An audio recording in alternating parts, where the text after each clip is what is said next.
శ్రీ ఆండాళ్ తిరువడిగళే శరణం. ఈరోజు మనం చెప్పుకోబోయే పాశురం 9వది.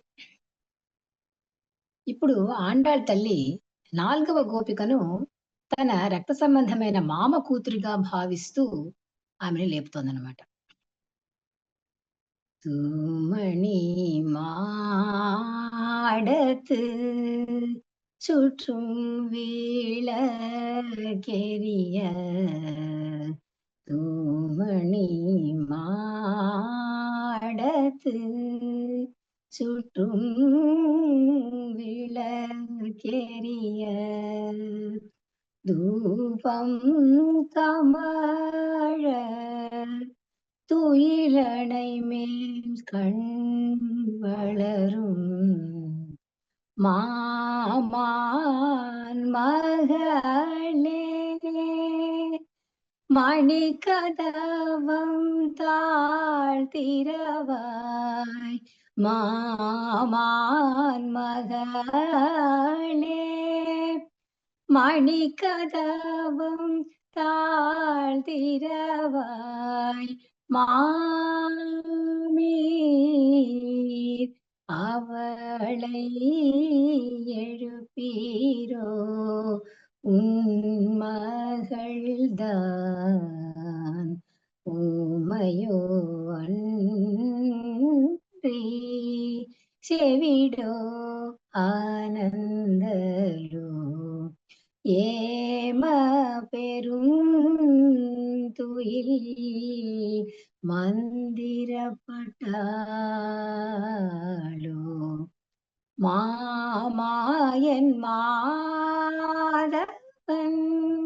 வைகுந்தன் என்றென்று மாமாயன் மாதவன் வைகுந்தன் என்றென்று நாமம் பலவும் నవింద్రేలోరెంబావాయ్. ఇప్పుడు ఆండాళ్ తల్లి 4వ గోపికను తన మామ కూతురుగా భావిస్తూ లేపుతోందనమాట.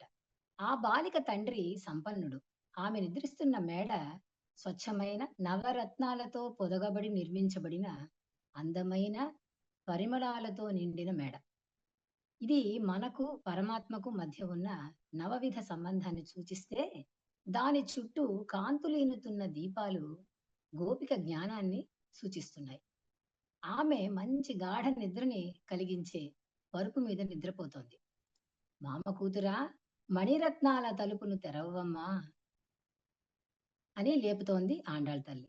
కానీ ఆ గోపిక గాఢ నిద్రలో ఉండి అసలు ఉలకలేదు, పలకలేదు. అప్పుడు మామ భార్యని మామి అని సంబోధిస్తూ, మీరైనా మీ అమ్మాయిని లేపకూడదా? ఆమె మూగదా, లేక చెవిటిదా, లేక సోమరిపోతా? ఏదన్నా మంత్రానికి కట్టుబడి అలా నిద్రపోతోందా అని అనగానే, ఆ మామి అలా అంటారేమిటి అన్నదానికి, ఒకవేళ ఇవన్నీ వ్యాధులేమో అని ఆవిడ దిగులు పడుతోందేమో అనుకుని ఈవిడ అంటోందిట, మీరేమి దిగులు పడకండి, మాయా చేష్టలు చేసేవాడు మాధవుడు, వైకుంఠుడు అని పలునామాలున్న శ్రీహరిని తలిస్తే చాలు అన్ని వ్యాధులు గుణమవుతాయి. అంటే భగవన్నామ స్మరణయే అన్ని రుగ్మతలకు దివ్య ఔషధం అని అంటుంది గోదాదేవి. సోమరితనం వదిలి స్పష్టతతో రావమ్మా అని అనగానే ఆ గోపిక మేల్కొని వీరి సమూహంలో వచ్చి చేరింది. మరుసటి గోపిక దగ్గరికి వెళదాం. శ్రీ ఆండాళ్ తిరువడిగళే శరణం.